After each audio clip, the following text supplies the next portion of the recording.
E aí, galera, tudo bem? Como falado ontem, né? Como eu comentei com vocês, hoje a gente vai estar dando continuidade do conteúdo de generics. E eu vou estar explicando por que utilizar generics dentro do código, certo? Então, bora pro código que eu vou estar explicando como funciona a generics. E é um negócio surreal que ajuda bastante você.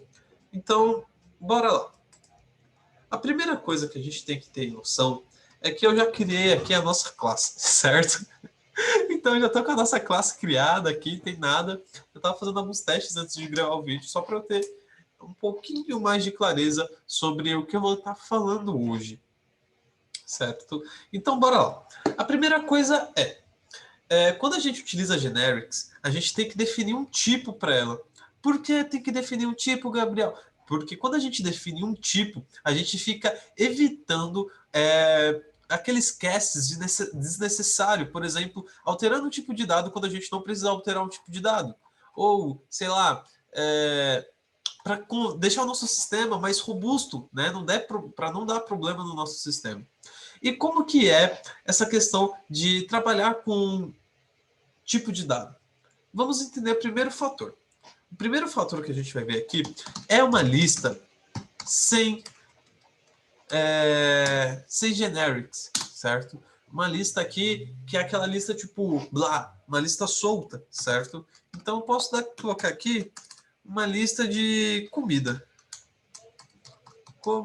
Comida. E essa comida ela vai receber um name array list, certo? E aqui eu posso fazer incrementos, né? Posso dar, adicionar vários itens aqui. ADD, tipo 1, 2, 3. Posso vir aqui dar um comida, depois um ADD biscoito. Posso vir aqui depois dar um comida, ponto ADD 5.0. Posso vir aqui depois. Não, tá bom. Esses três tipos não vão ficar muito grande de tipo aqui. Tipos primitivos. Então, por exemplo, estou com o tipo primitivo inteiro, tipo biscoito e tipo float. Certo? Estou com a nossa lista aqui. E se eu colocar isso para rodar.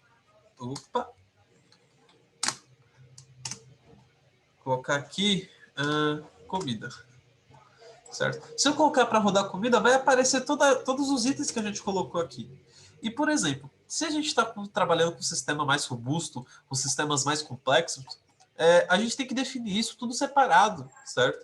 Porque não faz sentido a gente ficar fazendo isso. Porque se a gente ficar realizando a inserção de dados desta forma aqui, a gente vai ter que ficar realizando muito casting.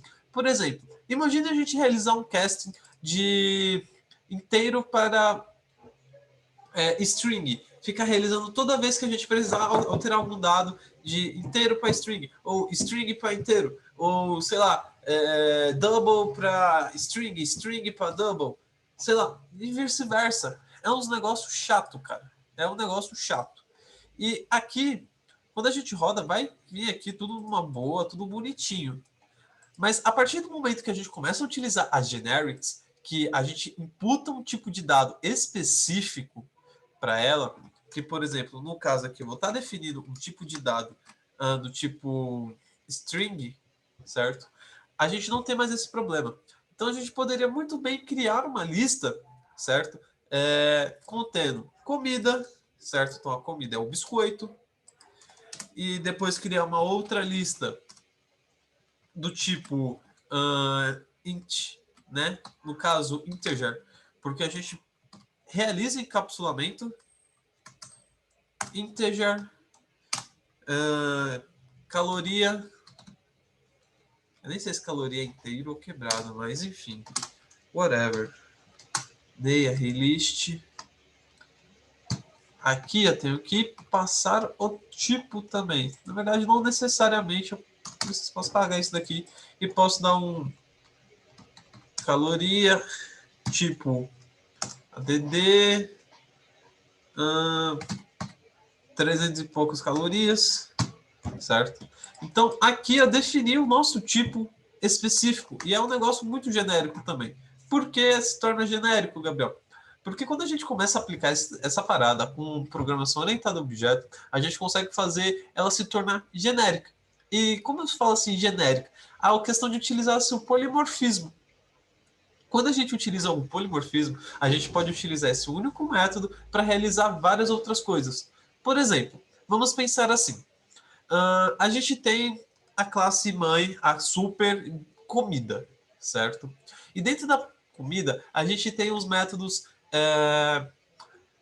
doces, salgados, caloria e gramas. Por exemplo, a gente tem esses 4 métodos. Eu vou reduzir para 2 porque senão eu vou esquecer, minha memória é bem ruim. Então a gente tem doces e calorias, certo? E quando a gente está utilizando os doces e as calorias, a gente tem os métodos deles e as listas deles. E a gente precisa, por exemplo, sei lá, criar inúmeras listas. A gente só precisa instanciar elas e a gente já vai ter tudo aqui. Porque já foi definido o tipo dela, então ela é algo genérico, então a gente pode trabalhar com arrays, pode trabalhar com listas, pode trabalhar com. Putz, esqueci o nome do outro negócio agora. Collections. A gente pode trabalhar com tudo isso de forma super tranquila. E isso evita muito o desgaste da gente ficar realizando cast. E outra coisa que é muito interessante, né? Que isso tudo, mesmo se der algum problema, algum chabu, vai aparecer uma exception para gente em tempo de compilação. E como assim tempo de compilação? E eu falei que era para vocês guardar na memória essa parada, porque é um negócio mais importante do casting. Cast não, desculpa, do Generics, que para ela funcionar em tempo de compilação. Porque se a gente, por exemplo, colocar um tipo diferente naquele dado, por exemplo, string, e passar no lugar de string, passar um número, ela vai estar dando uma exceção para a gente, informando que é diferente. Então, bora lá para o nosso código, só para fazer um teste, para vocês estarem verificando isso. Então, estou compartilhando minha tela aqui de novo com vocês, certo? Vamos aqui nessa parte onde eu coloquei o biscoito. E apaguei aqui e vou colocar uma string aqui do tipo 55. String não, inteiro. Tá vendo que ele já começa a dar o problema em tempo de compilação? E, por exemplo, se eu for rodar, já dá pra gente aqui que o tipo é diferente. E, por exemplo, beleza, até aqui tudo bem. E, por exemplo, se eu vir aqui, ó, em calorias, certo? Ponto add, e eu quero adicionar uma comida aqui. Então, new. No caso aqui, eu acho que teria que criar uma classe. Mas vamos ver se vai dar certo aqui. Comida.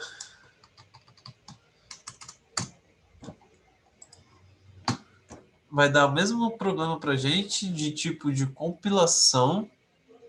Tá vendo? Ó, informa aqui que não são compatíveis, mas eu acho que o exemplo que eu queria trazer para vocês, eu teria que criar uma classe aqui específica.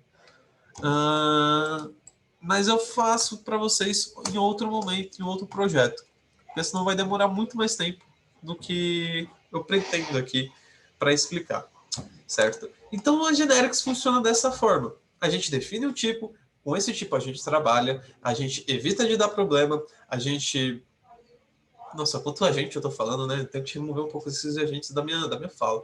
Mas, enfim, a gente utiliza aquilo, pega aquele código, vem para cá e vai para lá.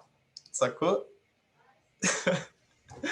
Mas, brincadeiras à parte, ela vai pegar o seu código do tipo string, quando você for utilizar ele em um projeto grande, ele vai estar sendo atribuído.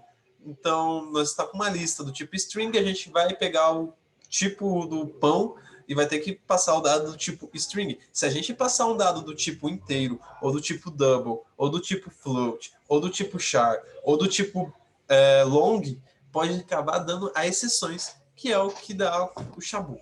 Então, eu espero que vocês tenham compreendido essa questão de generics. É um pouco confuso, mas vocês têm que memorizar uma única coisa. A gente define o tipo, e é aquele tipo que a gente vai ter que trabalhar, e com esse tipo a gente consegue realizar uma série de fatores, como polimorfismo, que ajuda a gente a trabalhar com ela em todo o nosso sistema, fazendo polimorfismo e utilizando ela com outros métodos, por exemplo, de comida, a gente consegue transformar ela para ingredientes e vice-versa. E eu espero que vocês tenham sacado essa ideia e que ela sempre vai ser executada em tempo de compilação. Então, você dá por exemplo, você colocar o 5 lá numa string ou colocar uma string e um inteiro, vai dar o problema. Então, tchau, tchau, galera. Até amanhã, onde vamos estar descobrindo algo sensacional. Tchau!